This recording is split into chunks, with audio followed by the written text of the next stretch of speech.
Hi everybody and welcome to my latest YouTube video. So it's another interview. We've done 2 so far. This is the third, and this one's one of my pals over in Sweden, and this one's Adam Orre. Adam Orre is a salesman like myself, but he's based in Sweden, and what he does, he goes out on a daily basis getting orders all around Sweden and then fetching them back into office and processing them. You'll also know him from Perch Pro, so he's quite a good angler. He catches a lot of decent perch. So what I'm going to do, I'm going to fetch him straight into the stream and we'll go through questions. Adam, how are you doing? Fine, thank you. How are you? Not too bad, thank you. Not too bad. Right, we're going to get straight into it, mate. No messing about. I've just introduced you. We all know who you are. Right, how long have you worked for CWC, and what is your role in the company? Well, I was hired as a sales rep 2017 in September, so that would be close to 3 years now. Yeah. And I do some product development. I do some marketing as Perch Pro and the Swedish shows. Yeah. So that's basically what I do. But I'm based as a salesman. Yeah. So you're doing the same job as I do, except you're doing it full time. That's what you do for a living. You're out there constantly. Obviously, market's a lot bigger in Sweden, so there's a lot more shops, predator tackle shops. So it's a much bigger market than UK. Yeah, and the distance is, well, if you know your way around Sweden, it's quite far. We have actually 3 guys in Sweden. We have one in the south, me in the middle, and then one guy in the entire north. He has like twice the size of me and my coworker. Wow. To drive on. So yeah. So you're doing a few miles in the car a year? Yeah. The service guy was quite impressed. He's like, "Whoa, 10,000 mil." Yeah. Already in a year. That's a lot. Yeah. That's a lot, mate. Yeah. What's your typical working day? Start from getting up on a Monday morning. What would your typical working day be? It really depends. Like this time of the year with the COVID-19. It's no visiting the shops. We don't do any like demo days or just drop-ins. We try to avoid that because of the eventual spread of the disease, and we want to pull our part to the development of curing it, getting rid of it. So well, basically nowadays I would say I do the office hours. Yeah. I'm at the office. I take some orders. I call my customers. I talk with some of the pro staff. I'm in charge of the social media right now because of the downtime. So we reorganize it. So I do that, and so anything that says CWC on Instagram and Facebook is coming from you. Yeah. Yeah. So okay. Send me your fishes. Absolutely, send me your fishes. Send me your fishes, and then I'll send them to Adam. Yeah, exactly. That's a good setup. Yeah. And it's too bad with what I understood in UK, you can't fish right now because before all this bloomed up, we had a lot of good anglers sending in really nice pike and from the UK.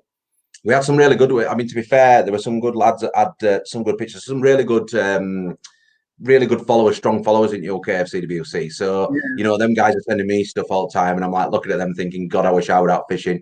A lot of these lads fish a lot as well, a lot more than I do. So it's good. I mean, there's some big fish being caught.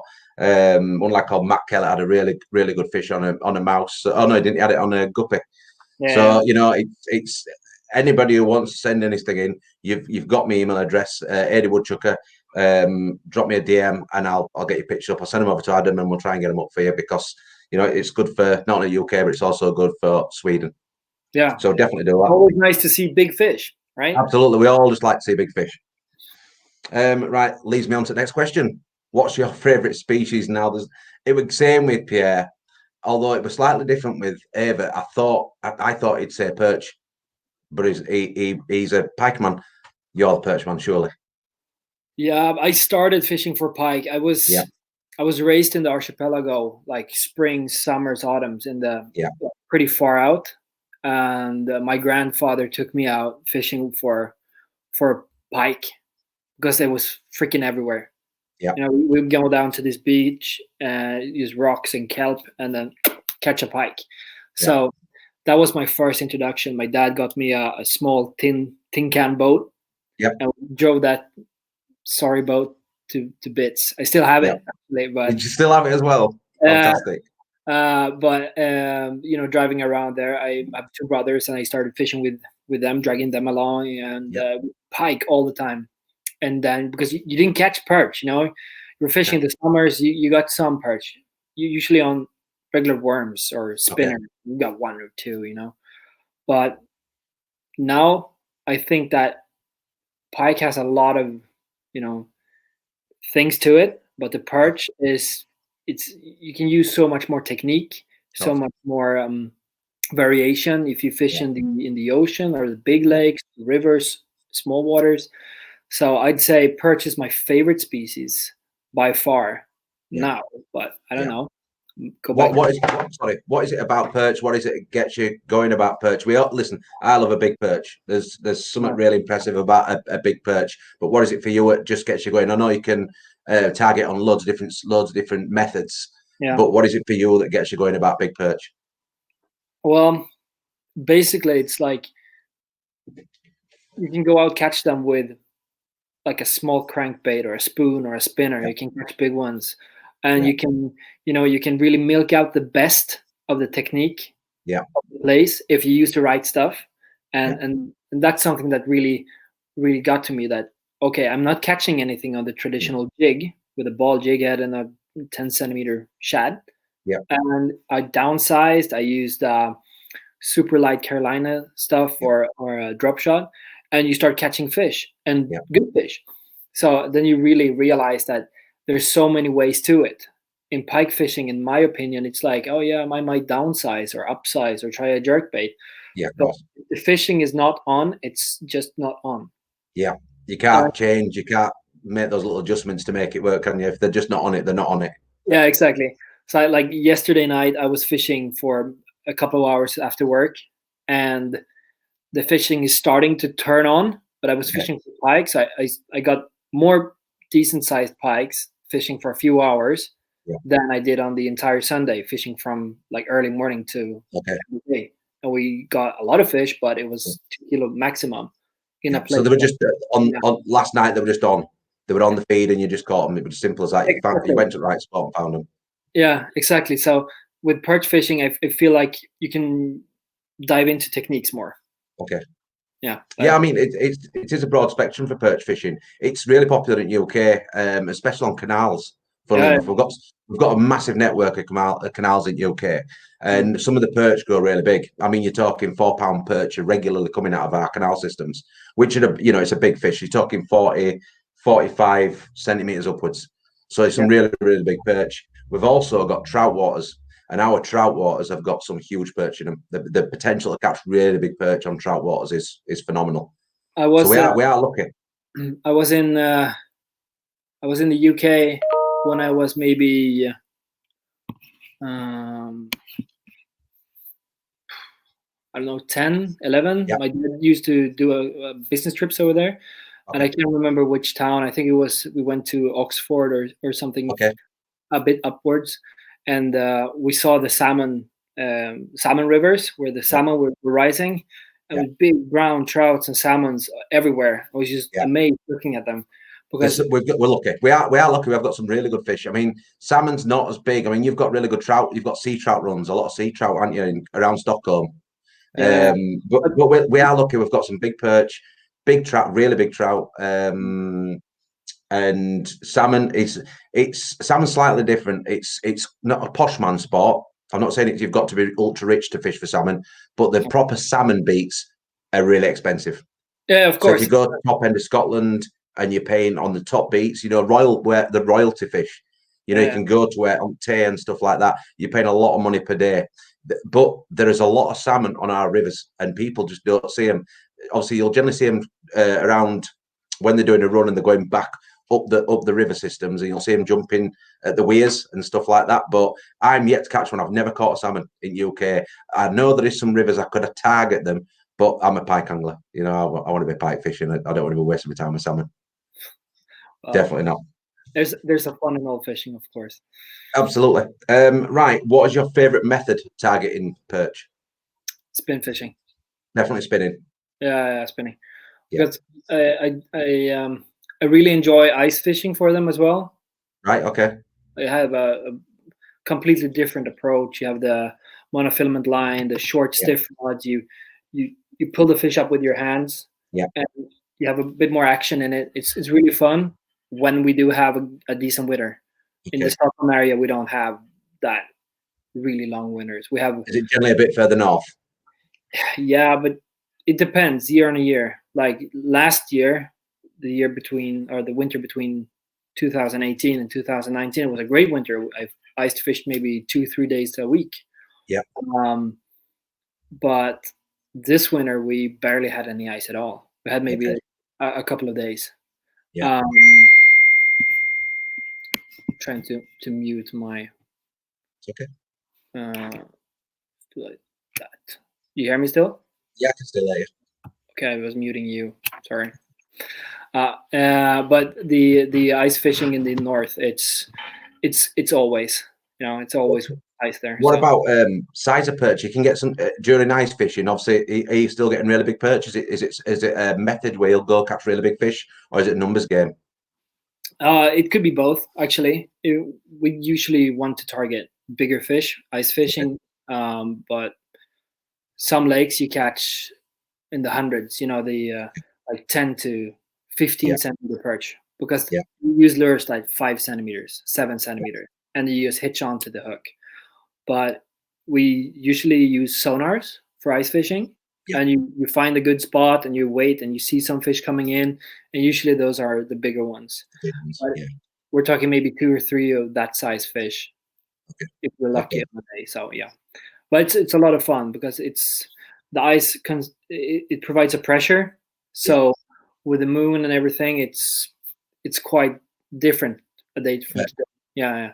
I must admit, I've seen when they've been pike fishing and they've got the little bells and little tiny rods over the side and stuff, and it looks quite funny. I did that before as well, but for me it was just, in the end you went out, you had a fun day. You bring out the portable grill, and you had some really good food, a couple of beers, and you would fish with live roach, and you catch like numbers. But you're dragging. If you've been fishing carp, it's similar to that, but you have to drag it through snow. Yeah, so I don't do that. I do perch fishing, and instead of that, you walk around with your drill over the shoulder for miles. It was quite funny when I went to shops in Sweden and I saw the drills. Everybody selling drills, and you're like, I can't believe they sell drills in a fishing tackle shop. But it's quite a bit. It is a big part of Swedish fishing, Scandinavian fishing. Yeah. It's like everybody in the north do it. Yeah, it's simple as that. Yeah, you can fish it you can ice fish in the archipelago for in the far north for trout and the grayling as well. Yeah, and I suppose you're getting an odd, really big pike as well by accident. Well, not in the ocean, but in the lakes. Yeah. And they swipe your hand right clean. You hold on to the rod down the hole. I can imagine. Yeah. Right. So if perch didn't exist, what species would you target instead? Black bass. Easy. Black bass. Yeah. But it would be expensive. You had to go to Spain or southern France or Italy. But I have me and Pierre. We have a friend down in Spain. Alexandre. He runs a fishing camp. They have night boats and everything. Pesca Extremadura. And they fish the lakes around Extremadura region for black bass.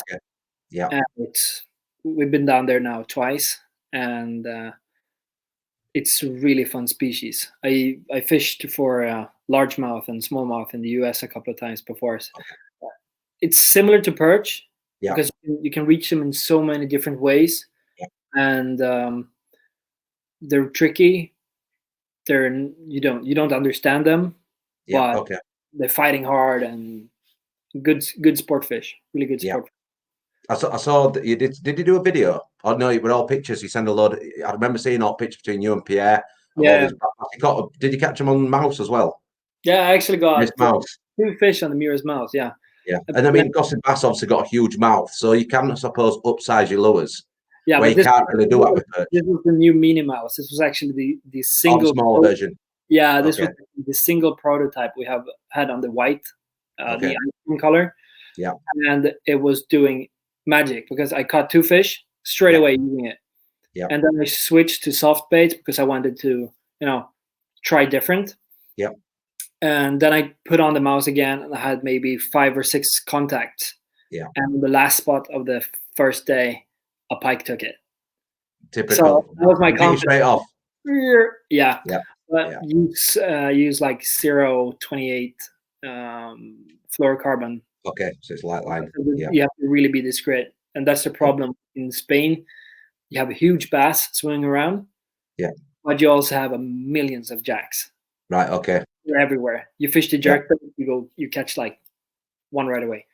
Do they have zander and predatory barbel down there as well? They have a lot of barbel, and they have a lot of zander. But the predatory barbel, they're not like the barbel you catch in UK. They're a predatory fish, aren't they? They predate on other fish, so they are literally a predator. You're not the Aspios, like it is a barbel. It looks like a barbel, but they're predatory. They'll actually come up in water and hit lures. I'm not sure, but they have some kind of barbel that's everywhere, and they catch it on the dry fly. And, right. Okay. Yeah. So probably that one, and they have huge carps. So it's a bass. I'm shocked at that, Adam. I'm shocked at that. I fished my share of pike, and of course I love pike fishing. It's a lot of fun, but I think if I would be doing something for 100 days straight, I would more enjoy bass fishing than pike fishing. You were born in one country. You needed to move to America. Yeah, I don't want to live in that place though. No. You're definitely better in Sweden for that. That's for sure. Your preferred conditions for targeting perch? Overcast, a little wind, not too much, and I don't want to stand on the lake without wind, because without wind, it's like an on and off switch. Of course, it could be good, but really depends on the conditions and the season. But I'd say springtime. Yeah, I would like mild temperature. It could be a lot of wind, but like some wind. But in the autumns, I would like less wind. Summers, just constant overcast, rising pressure. Ripple's definitely a thing. That ripple on the surface definitely is a big thing with predators. Yeah, it feels like it hides the boat and everything. But if it's too clear, you're stuck. Yeah, I mean, obviously we watched Perch Pro, and you struggled on Perch Pro. For conditions, you had shocking conditions. Yeah, it was like Zimbabwe heat and blackout, ocean winds. It was crazy. Yeah. As soon as you went around the cove into some sheltered areas, the heat was on. You couldn't stand it. Yeah, so it was tough. We had Evert had done a serious amount of pre-fishing in the big lake areas or the big river areas, and we couldn't go there. We could go there like 2 mornings, and we could fish for maybe an hour or 2, and then it would just blown to bits. And that's not enough, is it, for proper pre-fishing? No. So we had to really, reset our sights, and we did actually river fishing, and we caught quite decent amount of fish. We caught some nice sanders. I think one of the average sanders even made it to Perch Pro, and actually a sea bass, which was crazy. We caught some pike, we caught aspias, crazy. We were fishing after the camera cut off. Yeah. We were fishing with the cameraman on I think it was the second day. Yeah. We told the cameraman, you can't leave Holland without an asp. So we're standing at this super hard current and just casting crankbaits, and you dig them down and you jerk it and pull it, and as soon as you stop, it goes whack and you catch an asp on maybe, I don't know. If people aren't sure on asp, I'll put a picture up, because you've got some picture of asp. I think in the beginning of this video there might be a picture of you with an asp. What is an asp? Is an asp like a cross between a roach and a chub? It's a bit of an odd looking fish, isn't it? Aspis is a carp fish. It's from the it's more like a carp. Okay. But it's a predatory fish. Yeah. A lot of people mistake it for a ugly trout. Yeah. Okay. It looks way more than a common carp mixed with a roach. Did they fight well? Initially, yeah. I actually caught on pre-fishing a 78 centimeter aspias on top water. It was a hell of a fight because on a 20-gram rod. God. So it was walking all over the place. So yeah, the bigger ones, they fight well on the right type of gear, but I Yeah, know how people catch them on the like pike stuff, and that's it's a short but of course. powerful fight. Yeah. Do people actually specifically go out and target asp? No, I don't think so, No. because in Sweden we have them basically in everywhere in a few lakes. Yeah. Then they're everywhere, and you catch Yeah. them while fishing for sander, for perch, for pike, Mm. but usually in the summers, and they migrate early spring, and they're mostly famous for like their jumps in the surface. They can be Right. Okay. in the middle of Yeah. the lake, and just poof, jumping up, Yeah. catching small fish. But I don't think people are targeting them like all year round. But Okay. some periods, Okay. yeah, I think so. Predatory fish are predatory fish. If there's one there to be caught, you're gonna have a go for it, aren't you? Eventually. Yeah. On average, how many days a week do you fish? Now, don't lie, because I know for a fact you went out Sunday, and I know for a fact you went out last night. Yeah, I'd say it depends. Like before I became a dad, I think I fished. You're laughing. Yeah. You know exactly what I'm talking about. I do, I mate. Yeah. maybe 2 to 3 days a week. Of course, when I was a bachelor, I fished like 9 days a week. yeah, exactly. Yeah. We actually did in my late teens, like 19s, 20s. We used to work the entire day, and then when we close the shop, we get in the car, drive like super fast to the boat, hitch the boat on, get to the archipelago, put the boat in, and you fish all the way till dark. Yeah. In the summers, of course, you can fish like 11, 12 o'clock. Course. And we just, hit a beach, lay under a birch or a pine tree or something, sleep for 2 hours. The sun goes up, drink some coffee in the boat, and then, fish until 7. Then, back with the boat. Back to work. Great days. Great days. Yeah. But it does make a big difference to your life. Having children does make quite a big impact. It's only really slowed me down. I mean, I still get to fish 1 day a week, which I'm thankful for my 1 day a week. I know some guys who don't fish. They might fish once or twice a month, so I'm lucky to get those days. But obviously, I've got another one due in a couple of months, so we'll see how that affects it. Yeah. Well, my girlfriend is she's understanding. She understands that this is my work, and absolutely, it's it's different if you go golfing or play tennis. It's an hour or 2 or 3, but this is a full day. It's quite hard for people that don't do it to really get the whole picture of it. But I get to fish at least 1 day a week now with the kid, and basically I don't want to do like 3 days in a row because I want to be around. Of course. Like I said, I've been away from my wife and child, and although it's nice to be a little bit away and doing your own thing and doing a bit of fishing and stuff, it is still nice to come home and see them. You do miss them, especially if you're away. It's balance. I think it's all about balance. If you can get the balance right, I think you'll get a happy life. I know a lot of guys who haven't got the balance right, and it's cost them their marriage.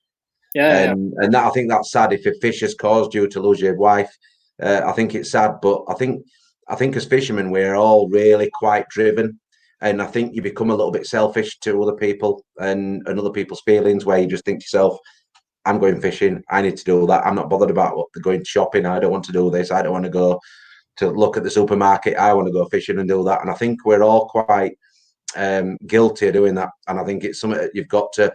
I've definitely learned it over the years. I was same as you when I first started fishing, which were only 15 years ago.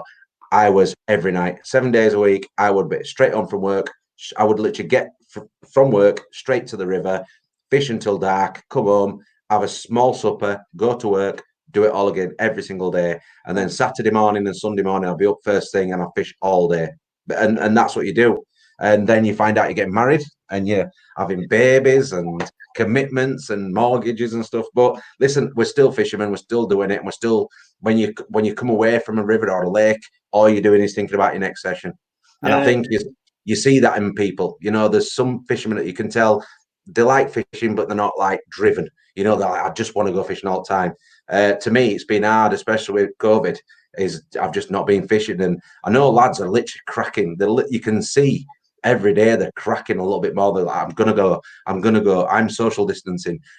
When I'm fishing, I'm miles away from anybody, which is true. But at the end of the day, you've got to think that this disease, this virus, is killing a lot of people. You know, we've got over 30,000. We're just coming up to 31,000 people that's died in UK, and that might seem it's not a lot of people. But if you imagine, today, I think in England, I think we lost 532 people. If you look on your Facebook account and you've got 500 people on your Facebook account, imagine them people dying on a daily basis. It's still a serious amount of people.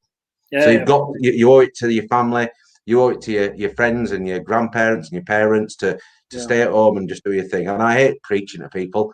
But listen, I've not broken any rules. I've gone to work every day. I've sanitized when I've gone to work. I've sanitized when I got home. I get all my clothes off, put them in a bin bag outside at door. They go straight into the washing machine. I go upstairs, I clean myself, get changed. You've got to try and look after your own. And I think it's quite important. We're hopefully on Sunday, there'll be an announcement from Boris Johnson, hopefully saying, go fishing. Yeah, because go, guys, go out fishing. In Minnesota, the state government said that hunting and fishing is allowed due to that people it's good for the people in the state. Yes. I heard that from Mr. Trueglide, but I think there's no like straight line how to deal with this, but it's like this. And I think this is the tough truth of it. That is, in the end of this, like in 5 years, only the people directly affected will remember the actual hardship of it. Absolutely, yeah.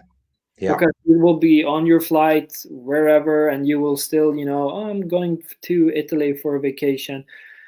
Doesn't matter, and they will, all this self quarantine, and there's like 90% of Italian populace are stuck indoors. Yeah. And here in Sweden, we there's nothing like that. Yeah. I actually had the godmother of my son. She worked in London, and she flew home because there she was confined to the indoors because of the rules. Yeah. But here she can, she can stay with her parents. She can still go out for a run and more normally consolidate. Yeah, it's hard. It has been hard. Anybody that's been involved, like I say, I've been involved in it because I've been working. I don't know what it'd have been like to be. Obviously, my wife's pregnant, so she's been here now for, I can't remember if it's 9 or 10 weeks. She's been in this house for 9 or 10 weeks with Pop and my daughter. I suppose if we'd have been together all that time, it could have put a lot of pressure on us. It's being under each other's feet in a house all day. It's quite hard. I think you're allowed out for 1 hour a day to do exercise, so you can go for a walk. And a good thing is for us, we used to go out in car and take the dog for a walk. So we'll put the dog in the car and drive away and go to a river and walk along the river with dog. But it's made us explore where we actually live, and we live in a lovely area. We're in an ex-miners village, so it's surrounded by lovely countryside. So I've actually gone out and walked places I've never walked before. So some small good things will come out. Some small good things will come out of it, I'm quite sure. Yeah, of course. I think so too. Apart from us not being able to go to Sportsfismassen. Yeah, that was a shame, actually. Yeah, but I think like right away when the news broke out, I think they flew to Spain in 2nd of March, and then we had like 14 cases in Sweden, and in Madrid alone they had 100. Yeah. So my reasoning was that it should be fine now. When we got back to the airport to fly home, I think Spain had 1,200 or something, and Sweden had about 100. Yeah. And then next week it was just. Yeah. So, well, we were sick for 3 weeks, so I guess that was it for us. Yeah. But we're still careful because in Sweden they don't test you unless you have to go to the hospital. Same in England. They are starting to test people that's on the front line and anybody that's a key worker. I suppose I'm a key worker. I'm still working. I think that's what they class me as, a key worker. Although I don't see a fuel tanker salesman as being somebody that's saved people in a hospital bed. But I'm looking forward to getting tested just to say I would, in my own mind, I'd like to have had it and got over it and built up antibodies. I think, to me, that's the most important thing. I think we've got to build up antibodies. So I think people have got to get it, even if it's a really mild case, just to build up antibodies, because I think that's been the biggest issue in the UK. There's no antibodies. Nobody's got a defense against it. Nobody's immune system's got a defense against it. I think if you get it in small amounts and it spreads, like I said, if 30-odd thousand people have died, a lot of people have got it. A lot of people have got it in the UK, and I think it's and I'm not that, but I also believe it's been here a lot longer than people say. I don't think it's just been here since then. No chance. I think the People's Republic has been shuffling with the cards a bit, but definitely, yeah, definitely. And I think it's scaremongering and stuff. And listen, it scares me. You know, I'm worried. I don't want to leave my wife and child alone by getting coronavirus and dying. I don't want that, and I don't want my wife's parents dying from someone else's responsibility. And it's scary. Listen, I've had enough of COVID. I don't want to talk about it more. It's spoiled my years fishing and everything, so it can get lost. Yeah. Rivers or still waters? Still waters. Yeah, definitely. Yeah, I fished a lot of rivers for pike mainly, and some for perch. But I think that still water has. It's, I wouldn't say easier to locate the fish, but it all has its aspects. In the river, you know that this eddy contains fish, and sometime of the day it will be active. And in the still water, like we have a lot of big clear water lakes that are really deep, and you have the small minnow bulking up to schools, and you know that at some point, maybe not today, but tomorrow, they will be biting on this like rock formation or depth or something. So I'd say still water, and I consider the archipelago a still water basin. It is. It's not running water, is it? I mean, it does come in and go out. Does it raise and lower slightly? Yeah. It differs maybe half a meter. You know. Right. Okay. 60 centimeters. It differs. So the big, it's usually still, but they have a current in the it's always moving. But I still find it quite unusual when I fished over there with Gary Benny, and we fished on Lake Merlin and around where Gary Benny lives. And when you're fishing and you can look 25 foot down in the water and see the bottom, and then a jellyfish just floats past you, it's still in my head. And seeing kelp, you know, when you're fishing for pike and you're seeing kelp, it still blew my mind. It's something I'll never get over. Because we're not used to it in UK. Obviously, there's no salt water in UK where it contains pike. We do have some areas of the fen drains, or not probably fen drains, Norfolk Broads, where you do get a push of salt water up the river systems. Yeah. But not brackish pike like you're catching in brackish water. Yeah, because now the archipelago in Sweden is pretty bad, in bad shape, because you have due to the European Union legislation, you can't hunt or trade in seal products anymore. Okay. You have to be a native to do that, and that's a thing. I don't know. To get in European Union politics is above my head, but it's to make life easier for people living in the Northern Sea, I guess. But these aren't small. These aren't small seals. I remember when first time I saw one. These things are huge. Gray seal bulls. Yeah, it's about 250 to 300 kilograms. Yeah, 600 pounds. Yeah, and that's a fish. That's an animal that eats eating a lot of fish. Yeah, and the thing is, like, before we destroyed the Baltic Sea with the pollution and the overexposure of industrial fishing, we had great cod fishing. Right. Outside Stockholm. Like, I remember we caught cod when we were small with my grandfather, of course, but we got them in the nets. We got, like, I don't know, 4 or 5 pound cods. Yeah. Quite shallow, 5-6 meters. Fish, yeah. Yeah. And that species, together with the whitefish and the migrating herring, it was just enough to keep the seals, content. And then you have the cormorants that are in the bird people perspective. It's a blessing because it's a exotic bird that lives here now. But in the residential viewing and the fishing viewing, it's a terror. We have so many cormorants here. They're a big problem in UK too, mate. And they're plundering the lakes now, and it's shallow water. It's shallow, clear water, so those things will see. I've seen them on deep water. I mean, really, I've seen them on Windermere over like 70, 80 foot of water. And I mean, I've seen them on the sonar deep. Those birds can go deep. They're excellent. There's nothing safe. Yeah, they're better fishermen than us. Sadly, yeah. I mean, and not that, but when you ever see one that's been shot and you cut them open, you see what's inside them.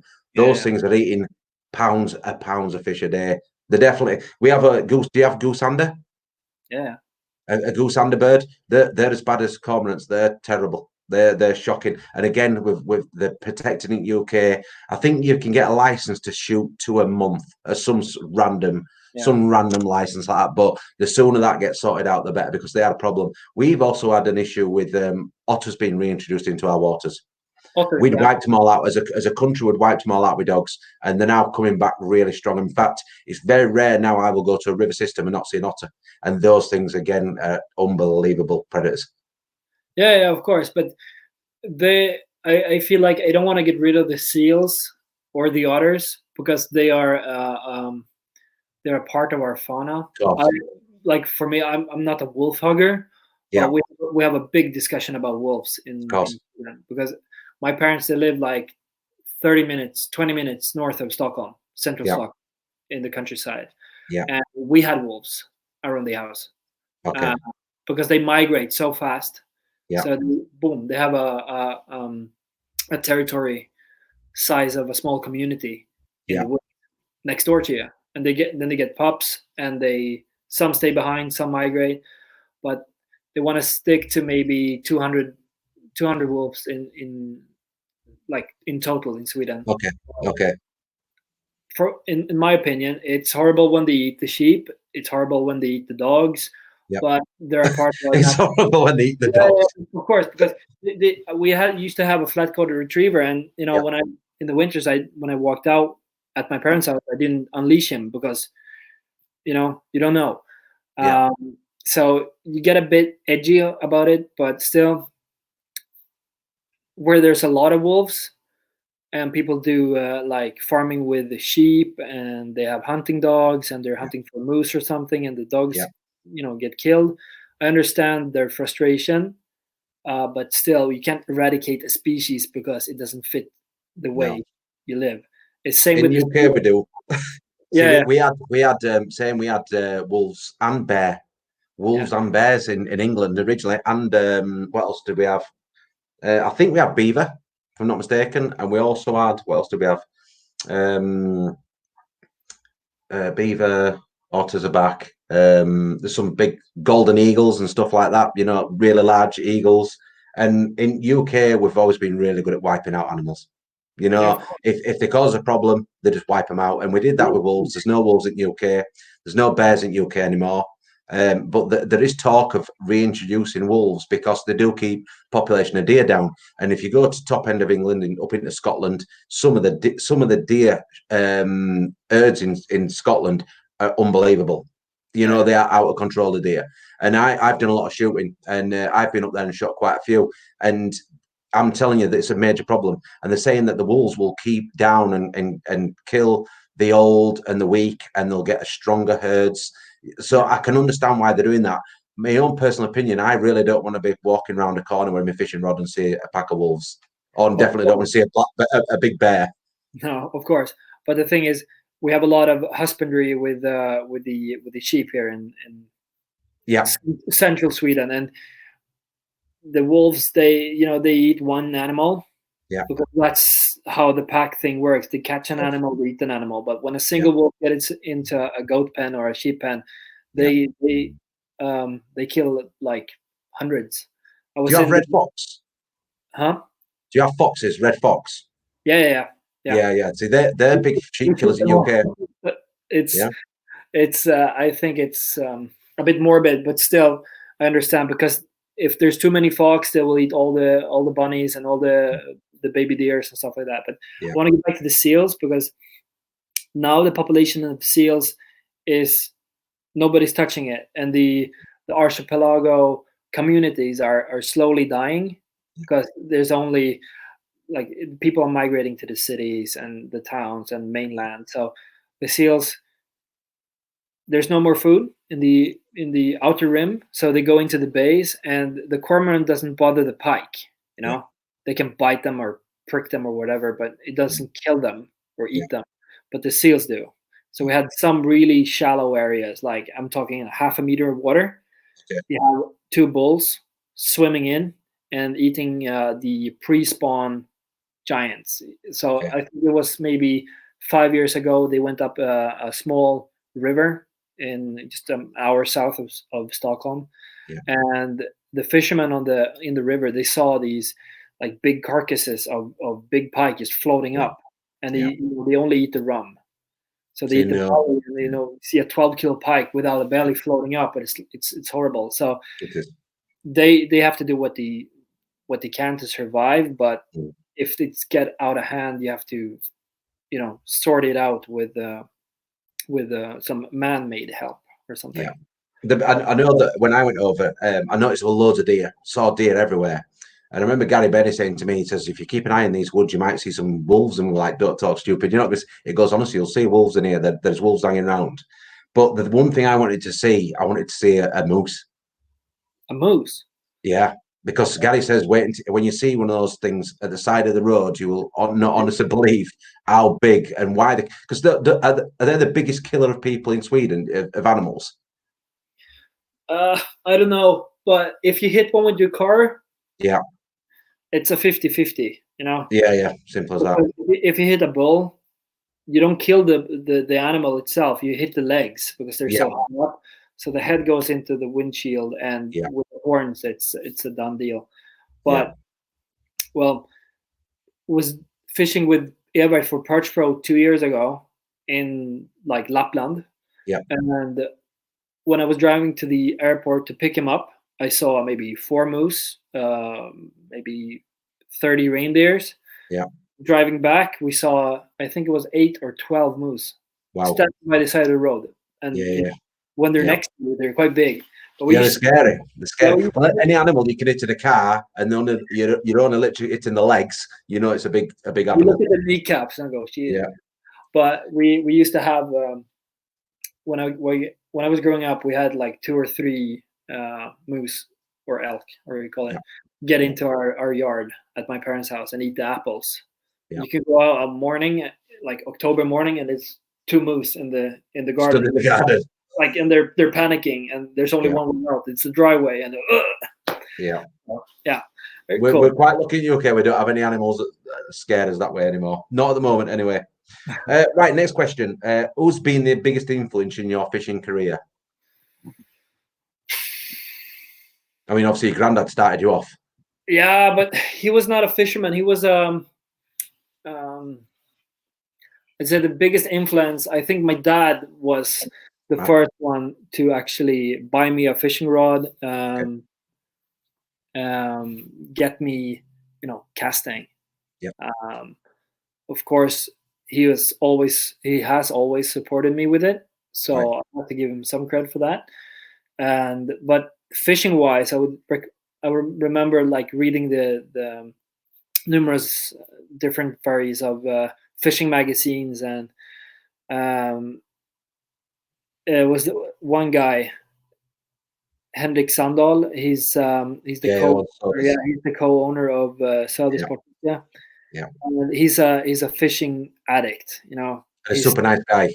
Yeah, and you can really relate to like diehard angler, and of course Truman as well, because now that I hang out with him every day, it's like you hang out with the mental mind of a 15-year-old fishing addict. It's like, oh, I really want to go, and this looks so nice, and he's always super excited, and it's really fun to hang around. Of course, he's his own character and everything, but I'd say those two guys has really influenced me a lot. And but the initial like push in the back came from my grandfather and my dad. It was like I was been so fascinated about the life under the surface.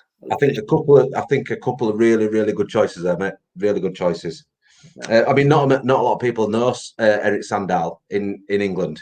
You know, you might see him in Perch Pro and Pike Fight. Yeah. Fly versus jerk. But I mean, him and Nicholas Johnson, they're an amazing pairing to fish together on a boat. Dynamic duo, of course. I would not want to fish against those two. They're good guys. They're nice guys. You're good friends with Nicholas Johnson, aren't you? Fish with Nicholas Johnson. Yeah. I worked for both Henrik and Nicholas for 7 years at Southern. Okay. Yeah. So that's like my first full-time employment. Okay. So I was schooled in their, school and fishing school. But Henrik, I used to compete a lot with Henrik as well in the competitions. So I learned a lot from him. And but Nicholas and we fish maybe, sad enough, like 2 or 3 times a year. But I enjoy. We're similar minded, and we're both gingers, so we know that. Plenty of sun cream. Yeah. Right. What's your most successful lure? I did Buster Jerk. God, everybody said that. Every single person so far said that. Apart from Pierre did say mouse, but you and Eva, boom, Buster Jerk. Yeah, but the thing is like this. I started fishing with I think it was like a cotton cordell or something like that, big square bill, catching like giant pikes, in my opinion. Then it was like 2 kilo fish. But then I bought myself a salt wobbler, and salt is probably by far the lure that's caught the most like record pikes ever. And it's sad to see that the company is slowly fading away. And and the lure has been the original shape has been lost a bit. So I fished it a lot, and then my first actual like modern pike bait would be I think I bought a Buster Jerk of a guy on a summer camp. It was a Nemo color, and I still have it. And completely destroyed. It's more of the ground plastic visible. Yeah, that's what it needs to be. Color. And it's so suntanned, so it's white. Having nice lures is nice, but a really badly beaten up lure has earned its keep.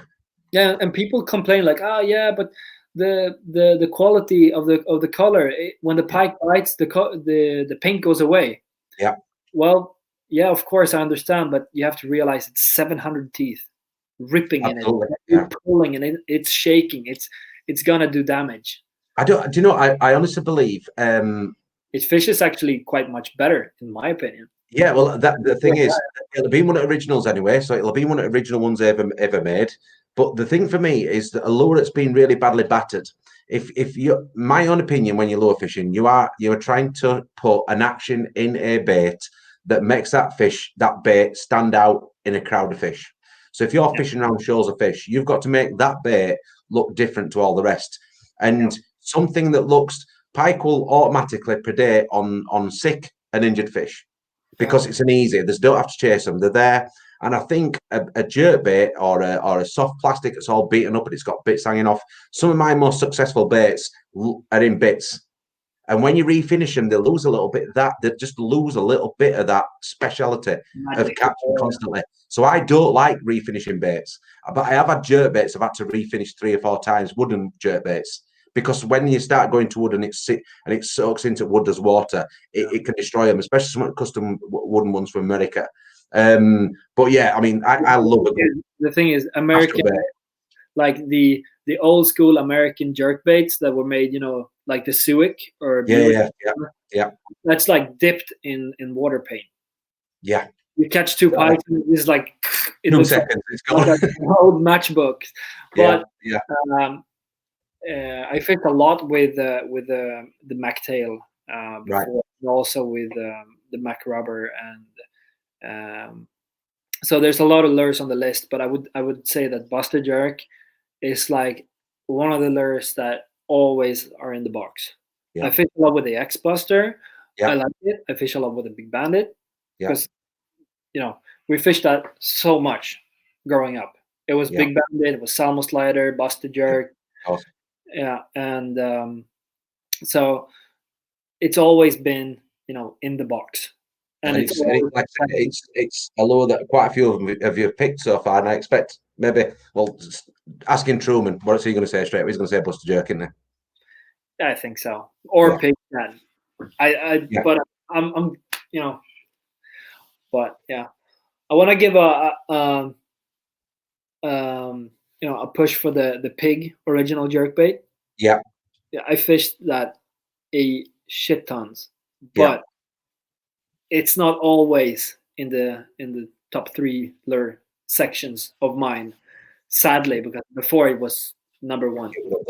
It's weird how they go through phases. Like some lures become fashionable for a little while and then they just fall away. I don't know, the Pig. It's never been massive in UK. It might have done before I started because the Pig's quite an old jerkbait. Yeah. It's not that new. And I remember when I first started fishing, there used to be a tackle shop called Friendly Fisherman. And funnily enough, Andy Lush, who owned it, he's only just retired. And I remember seeing the old catalogues are there when he used to sell pigs. And and I thought every time I looked at them, I thought, oh yeah, I like that. But I've always been a Cobb's Countdown man, so I love Jack Cobb's jerkbaits. So that's always been my go-to lure.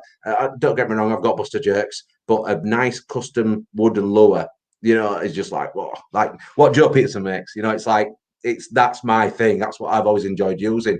And I think you can get sidetracked and I don't know. You can. It's so easy when there's so many lures to buy to just buy thousands of lures and not really get to use one properly and enjoy it. And you almost mature with a good lure. If you get a really good jerkbait that works, and you mature with it, so you learn every single thing you can do with it. I can jerkbait a fish and I could look on my mobile phone. I wouldn't even have to look.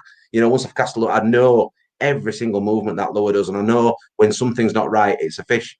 You know what I mean? It gets to almost a second nature. You can be stood talking to somebody and strike a fish, and you're not even looking because you know that rhythm, and you get to it, and it's fishing, isn't it?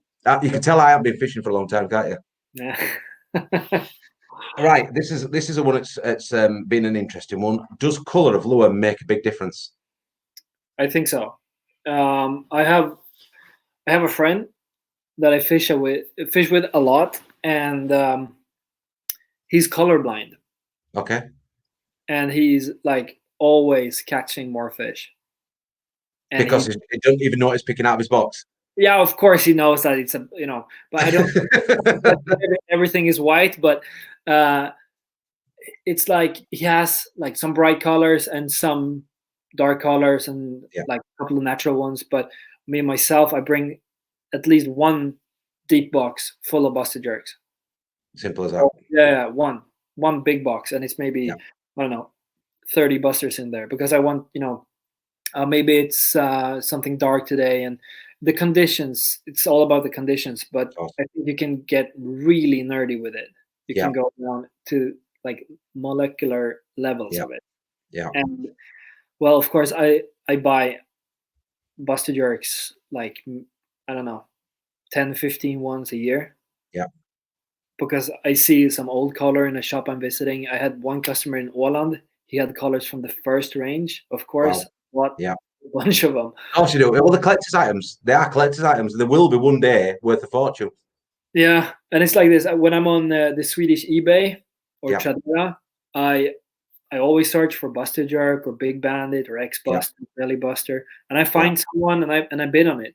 My dream would be to find like old pig jerkbaits sinking more than like 6-inch. Like I'm looking for it, but it's when people have it, they keep it. So you never know, someone might watch this and say, I've got one of those in my tackle box. I never even use it. Yeah, exactly. You never know, man. You never know. My address.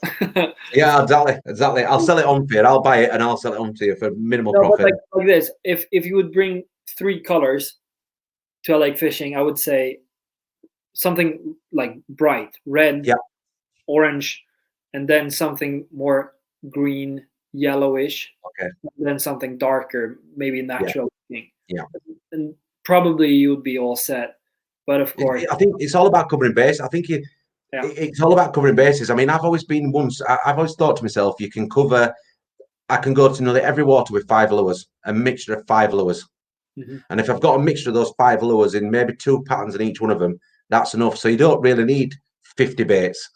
You know, in my own mind, I know that if they're not on that colour, they'll be on other colour. So if you've got your flow orange, flow yellow, flow pinks, and flow greens, and then you've got some naturals as well, you've got everything pretty much based. You know, you've got everything pretty much covered. That's my own feeling on it. But I know that Avett yesterday said no. It goes, it don't make a difference. It says on some days it might make a subtle difference. It goes, but on general, it goes, I think it's more in your mind.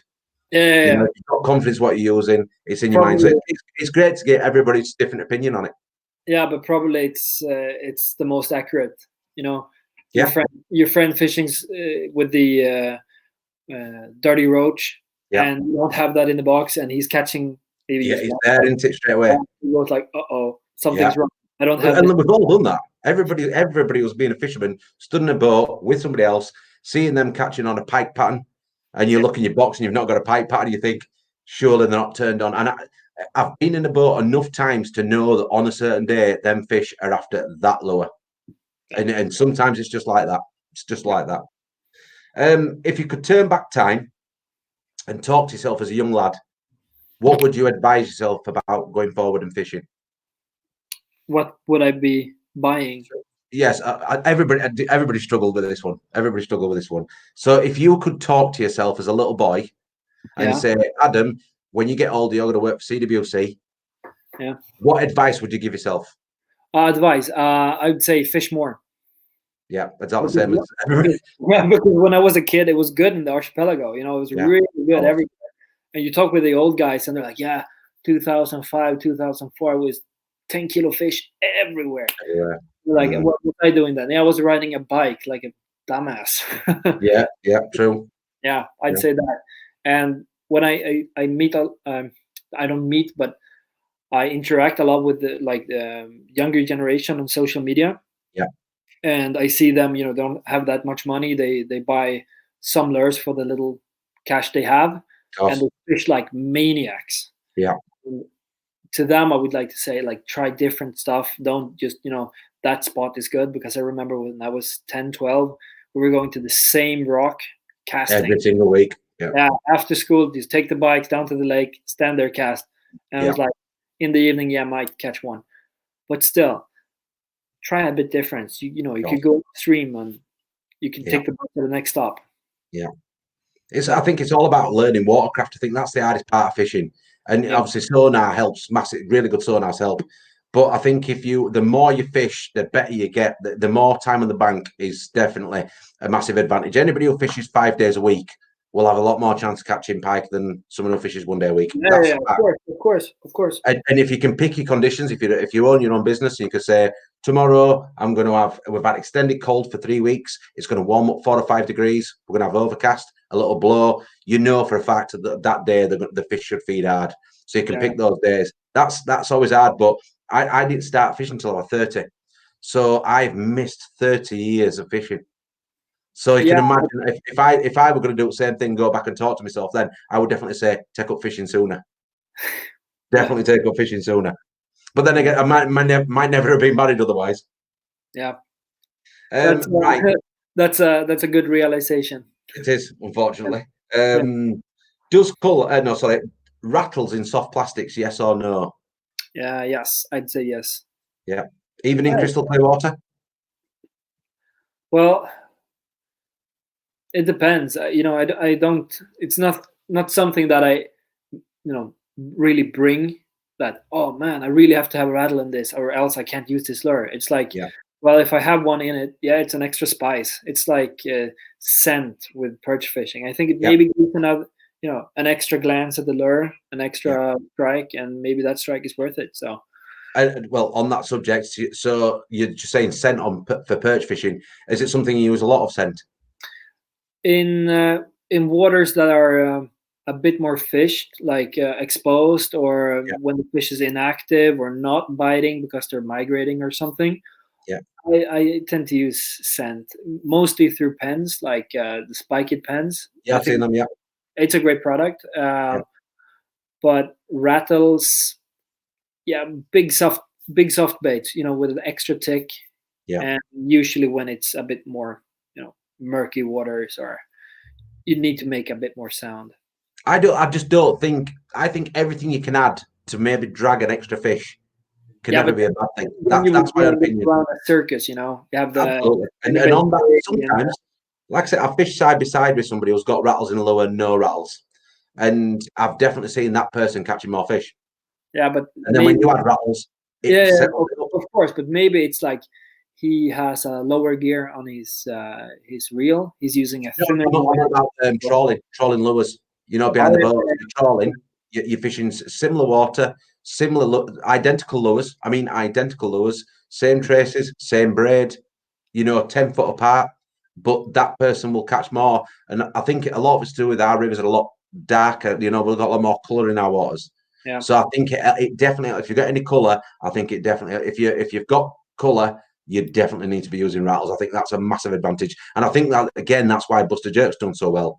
Custom jerk baits from America don't have rattles, they're pieces of wood.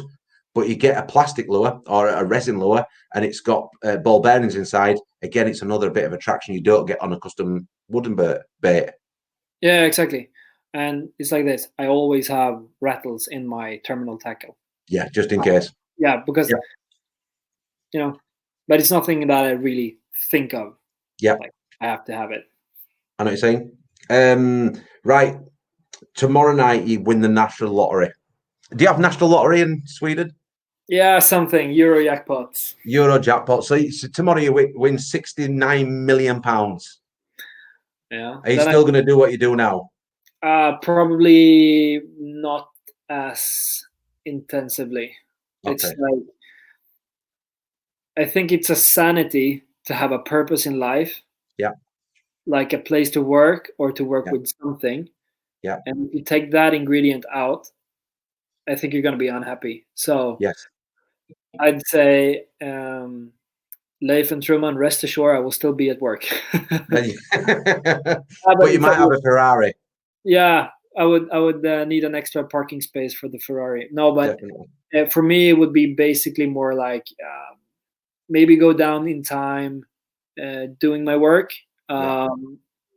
Focusing on what's important in maybe buying a small house and growing stuff in the garden, stuff like that. Definitely, mate. Definitely. Good answer. What time of day is you're most successful and why? It depends on the seasons. I'd say spring, it's before midday. Yeah. Some days it's like just before dark, and I'm talking perch fishing. Yeah. The summers, I would say sunsets, early mornings. Yeah. It really differs in the entire day, but some days it's like you can't fish from morning till night because then you'd be wasted. It's of course. Up here, if you go north, you can fish all day around in the summer. You can fish through the night, can't you? Yeah, in the north, the sun never sets, so you can fish. And I had a friend of mine call me. It's like, yeah, it's crazy fishing. About like, hey, dude, it's 3 a.m. It doesn't work, So, but in the autumns, I'd say early mornings, like the first light, is the best. Interestingly, do the lads in the north who are doing this night fishing, are they catching good numbers at night time? We're not. If people aren't seeing it, when we say night time, I'm not talking about pitch black. You're talking like a dusk all the way through the night. Yeah. So it's just low light levels, but you get that all night rather than going pitch black. It's like low light levels for 3 hours, and then it's full daylight. Back to normal. Yeah. And are they catching well during that twilight? Yes, it depends. It's like the extension of the day, Yeah. I have some friends that fish a lot in the dark. They fish in total darkness with a headlight. Yeah. Pike, and they caught big ones. It's nighttime fishing for pike's good, but perch, I've always found perch in nighttime. I fish for them. I've got to the venue before light, and I've started fishing before light. When the only light is your fish finder. And I've fished for perch over shows. I've seen them on Find, and I've struggled. As soon as the sun comes up, that little spark of light, they just turn on. Yeah. And to me, it's always been good. I do know a lad, Dave Mutton, who he's done really well lure fishing for perch at night time, and he's caught some really big perch doing it. But the thing is like this: in the springs, we had last year we were filming with Canal Gratis. Yeah. And then we were fishing until the sunset. Yeah. And then we had to, pack away the camera. But it was still biting, Yeah. So we kept on fishing until the biting stopped. And we Awesome. fished an hour in the dark. Yeah. And the same still catching fish. Yeah, and the same thing is like we have a lot of crayfish in our lakes. Yeah. And the crayfish, they move in the dark. Okay. So the perch are predating on those. Yeah, so it makes sense with the fish. Yeah, in the late summers when the crayfish are changing their exoskeletons. Yeah. They move around the mid shallows, like 4 meters. Yeah. And towards the shore. And you can fish until 7 and the sun goes down. And then you can fish until 10. Yeah. So you've got plenty of time. You can just turn up to late afternoon and know you're still going to get spot all the way through. I actually done that. And of course it's a bit depressing fishing in the dark, actually. Yeah. You feel a bit alone, even if you're 2 guys in the boat. It's dark, you don't see jack shit because it's usually the lakes, there are no houses around it, not that city lights. So you're standing there fishing and you're thinking like, I could be home in my bed right now. Nothing dark in the rain, But usually a half an hour after dark, it just kicks back up. Yeah. I've definitely got. The thing is, pressure is a big thing for me. Especially if you're bank fishing and you walk in a bank, I want to get there first. I want to be the first one on the good spots. But I do know some good anglers that turn up later, and when you're walking away to go home, they're going to have a really good session. Yeah. And I've got to do more of that this year. I've got to go later. I've got to spend the day with my wife and child. Well, 2 children it'll be, and then I've got to go later because I know that twilight hour, that last couple of hours of light into darkness, is probably going to catch me more fish. It's so probably I can fish less. Value in the hour, yeah. Yeah, so I think that's a good thing. Yeah. How much involvement do you have in new products for CWC, and which product are you most proud of? I would say I'm the most proud of my rod range. Absolutely, yeah.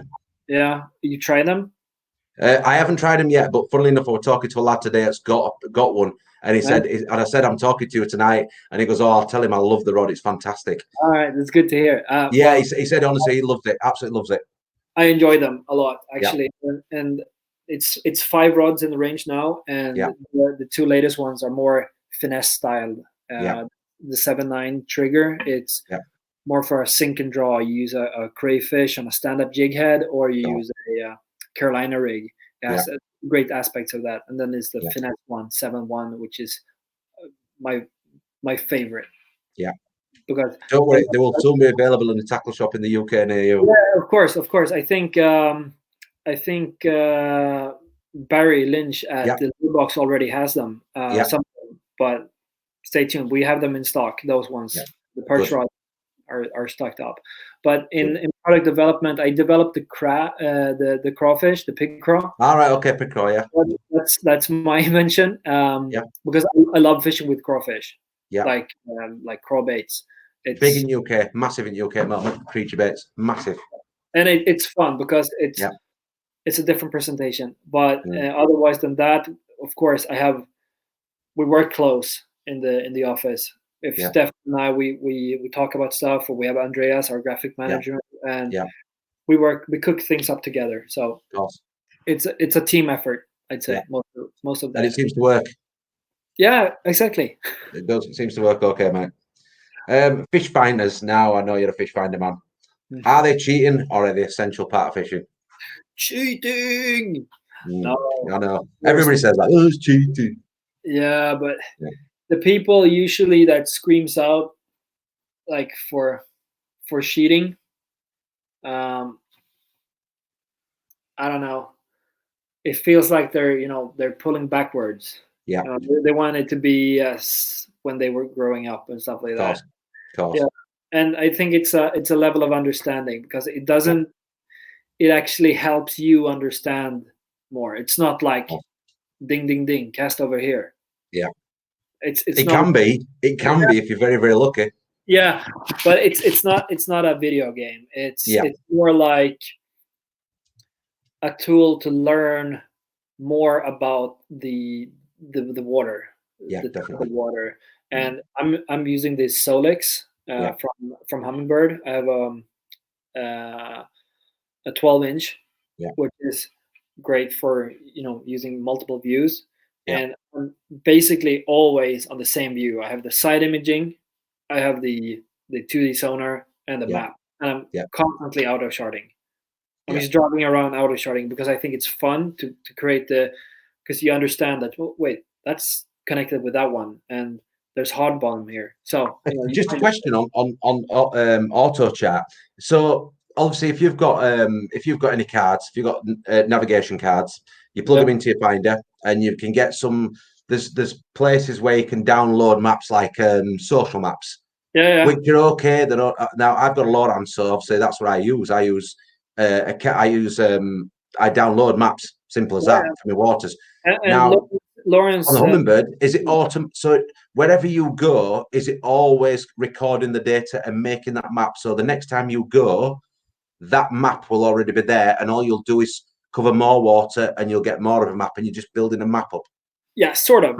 The AutoShard Live it's live recording on your unit. So as you drive, it's projected on the screen. So you can map, like, let's say you're fishing a new lake on 2 days. You can map for the entirety of the first day, and you find some spots, and then you can look at the map and fill it out the second day. But you have to have a card to record more than 8 hours. So and I have one card, and I think I filled it up with, I don't know, 2 gigabytes of raw data. And a lot of data. A similar website as the CMap Genesis, which is that's what I use, CMap Genesis. And but I used to have a Lawrance unit before working with the Catch with Care, and I had the HDS Generation 3. I downloaded like all the lake maps and everything, and I found it very useful. So the social map from Lawrance is probably the one with the most data. And I look in the US, and Humminbird is quite strong there, but in Sweden it's coming along. So I'm downloading data from waters I'm visiting or going to visit, and I just fill them out. And so can you go straight online, download a map before you go to the water? So the day before, plug your unit head into your computer, download the map. Yeah, you just plug in your card and put it in the card, and it's plug and play. Simple as that. It's something I'm looking at. I'm definitely thinking of maybe changing to Humminbird. Only because I'm seeing I'm personally seeing better images what I see on other people's finders that I am seeing on my own finder. That might be the way I've set it up, or it might just be the style of fishing I do. But I'm definitely leaning towards going towards Humminbird, but more like Helix rather than Sonics. They're just ridiculous money. They're silly, crazy money. I might be sponsored by Humminbird, but which will help. Which will help. The Helix units are the same processors as the Solix, so you get the baseware is the same. So you will. It's more to do with one boat network. The networking or all your talent and. You can use it with the Minn Kota motors, and as long as you have Ethernet switch, you connect everything. I find it very useful because you have the trolling motor going either to autopilot or hotlock, or you can actually follow the AutoShard contour lines. So you can choose a contour line to follow. So if I have a rock basin with a contour line around it, I can just go around it and fish all the time or troll. But so I'd say, of course, they have the best side imaging in the industry. They are approved of that. The 2D sonar is really good. The down imaging is great, and you can quickly see if it's vegetation or fish. You don't see blobs and like, oh shit, that's a bunch of nice perch, and it's a brush pile.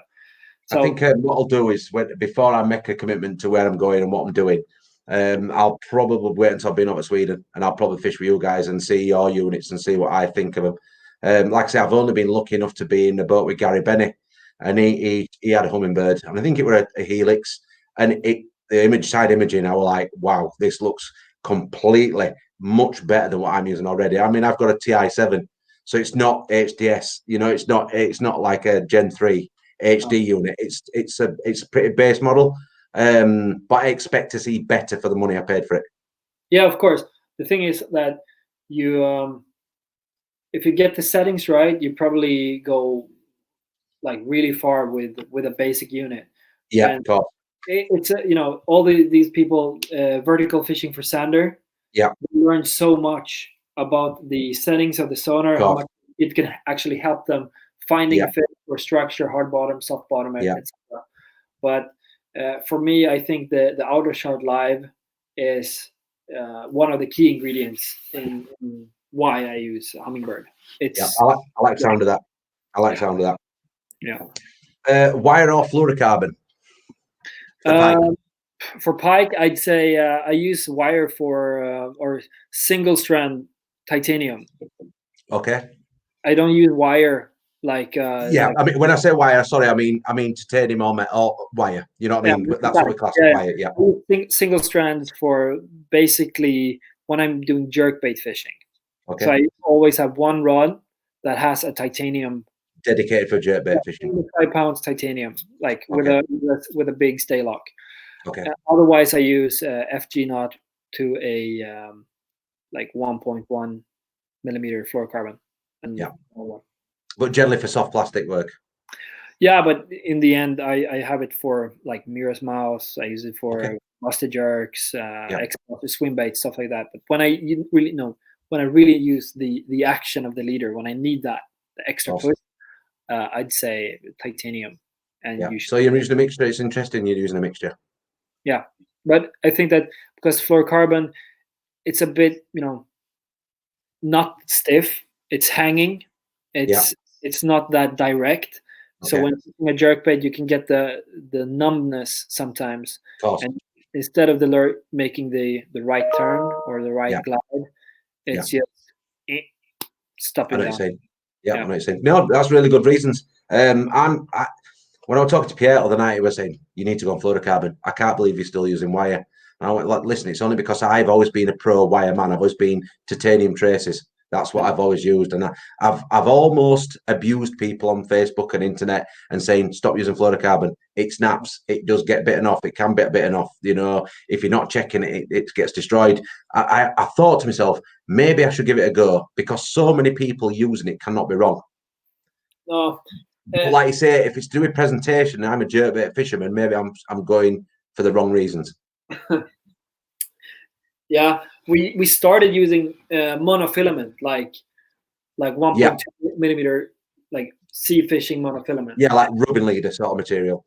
Yeah, and it works just the same, but it's one grain. So if a tooth hits it, it's gone. But with the fluorocarbon, you have a bit more to go with. Same with the ice fishing. When we did ice fishing for Pike, with the live bait, we used a single Gamakatsu or owner size 4. And then maybe 1 meter of 0.70 fluorocarbon. Right. Okay. Got between the teeth of the Pike. Yeah. Did never snap. Never snap. Never snapped. We used a 49 strand, super fine, Drennan wire. Yeah. And it got curled up after a couple of jacks, and then it just snapped. Yeah. So there's pros and cons with it, but I think a good mixture is nice. Good answer. It's a good answer, that, mate. Let's have a look. What boat do you currently have, and why did you pick that boat?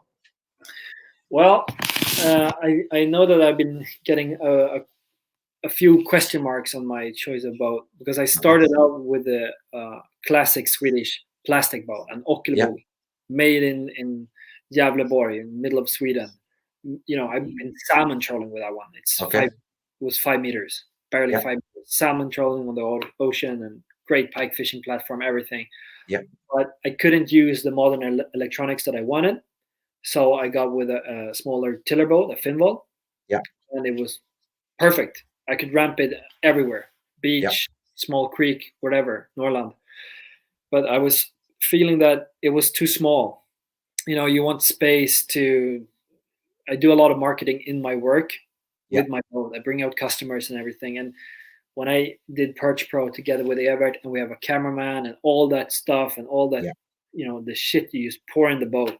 We were tripping over each other, and it was frustrating that you would be hindered by the size of the boat. So I actually bought a nitro from a friend of mine this spring. So I geared it up together with Comstead, Hummingbird here in Sweden. And I love the platform because now in the boat, I have all my Perch gear, all my Pike gear. It's all in there all the time. I have 3 nets in one. I have everything. I can just hitch it on. The car is empty. I just put the solos in the back and drive off. So I love it. The thing is, all the small lakes that I used to fish, like that I have access to, I can't fish them now because they have no ramps, real ramps. And you need a really good ramp, don't you, for a nitro? Not a really good, because I ramped, like when we were talking yesterday evening. I ramped in a fucking ditch. Sorry, but it was a muddy ditch. But you back it down, and when you're at the right level where you can actually put the boat in, I tried driving up. If I twist on the wheels or spin the wheels, then I know I can't do it, because then you have more pressure on the trailer. But I backed it down, no problem. Put in the boat, put it up, no problem. But the first lake I went to before that one, where I was supposed to fish, just sunk in the sand. So it was I gotta leave quick before somebody noticed I burned up the rug. But so I kind of miss now like having a small tiller. So probably I still have the small tin boat, the mini buster. The tin boat you had when you were young. Yeah, so I've been thinking about fixing that one up, buying it a trailer, everything like that. But I never just got to the point of doing it. So probably summer project. Yeah, a nice summer project. Yeah. Let's have a look what you got. What's most important equipment in your boat that makes it the perfect platform? I'd say my units, my Solix. Yeah. It's like, so not a bad choice. Yeah, I'm quite happy I don't have a Garmin unit, because then I would probably have live scope, and then I would probably not would be sitting like this. I would be sitting like this. Yeah, I know what you're saying. Look at the screen all the time. And I have the Mega 360 imaging, and fishing for perch with that, it's super helpful. I bet. Yeah. I have the Talon, and on my previous boat, I used the Talon, I think, more than when I used my trolling motor. Okay. You moved with the trolling motor and then down with the Talon. So I think every part of it is really effective. You can't go anywhere without the trolling motor, and you need a Solix or a Helix to see everything, and still you need to have the Talon to anchor. So there's a lot of small parts playing along, but I'd say the Solix. We don't generally have Talon in UK. You don't have Talons in UK. I've never ever seen one on the boat in UK. I'm sure there's some lads that have got them, but we don't generally use them. If I'm anchoring, I anchor. I drop an anchor down. I don't have a front trolling motor. You have a front trolling motor? No, I don't even got a front trolling motor. Well, you have to. It's pretty basic. It's pretty basic, mate. But it is what it is. I mean, because I've fished rivers, I'm mainly a river fisherman. So to me, and they're fairly deep. So I just don't know if a Talon would work. But when I spoke to Everett, he said that they go to 15 meters. No, 15 feet. 15 feet. You see, I'd struggle anywhere where I fish in 50. There's nowhere. The thing is, with a trolling motor, the new Tarova with a BT. I don't know the size of your boat, but if you have a Tarova and you push the spot lock, you have the heading sensor. It's perfect. Especially in flowing water, as long as you're facing upstream, it will just keep you there. Yeah, exactly. It's really on the point. And with flowing, I think that'd be a lot more helpful to me than a Talon. Yeah, of course. If you're fishing like big shallow waters, or like my spring perch fishing is in 1 meter, 2 meters, Yeah. I use the talon all the time because Yeah. it's silent. I don't use Yeah. the trolling motor to anchor in waters deeper than or shallower than 3 meters because then I think that I spook the fish. So Yeah, of course. And definitely chucking a big anchor off the front definitely scares everything. yeah, you So don't that's have to definitely not. leave it Yeah. in like cartoon style. It Like is literally like cartoon style. Although first time you ever do it and you rattle it up, you know, because you generally have a long chain as well, a long yeah, chain to keep it on bottom. It's usually when that rattles offside the boat and you're just looking at the person who's throwing it out and you're like, oh, no, just place it off the side really gently. And it does, you know, I mean, I fished in some deep waters and anchored in deep water, 40, 50 foot water. And, you know, you've got to get it right. It's got to be perfect. Spot lock to me is just a dream. One day I will get a spot lock. I will get a front bow mount. I've only got, my boat's only 14 foot long. So it's only quite short. It's a scenic. So they're not, it hasn't got a lot of space, but it has got space at the front for it. That's for sure. Only thing is, I fish from the back of the boat at the moment. I'd definitely be the one at the front if I was steering it. That's for sure. With the foot controls. It doesn't, you know, you push the anchor and that's it. It's done. You don't have Simple as to. It's just I usually stand in the back with my with the nitro. Now I stand in the front, but okay. The old boat I was always in the back. It's a nice space on front of nitros, and it's a really big, nice open space. Yeah. But the back has a big space too, so you know. But I have the Ultras, so I move with the pedal, so you have to speed it up. Yeah. Final question. Well, we've almost covered this actually. How has the coronavirus impacted you and your day-to-day business? And what do you think it'll make a big change to how we work going forward? We personally know how much CWC's been affected, but not be able to get stock in. It's been a big problem, hasn't it? Yeah, I'd say the business-wise in Sweden, actually the stores have been blooming during this crisis. Yeah, because a lot of people have been I don't know the word in English, but you know they've been short time leave with pay, so they have been finding themselves available to fish a lot more than before. Okay. So the stores sell a lot of stuff at the moment. So March and April has been, or April in fact has been like a really good month for the stores, and the web shops have been selling really good. Yeah.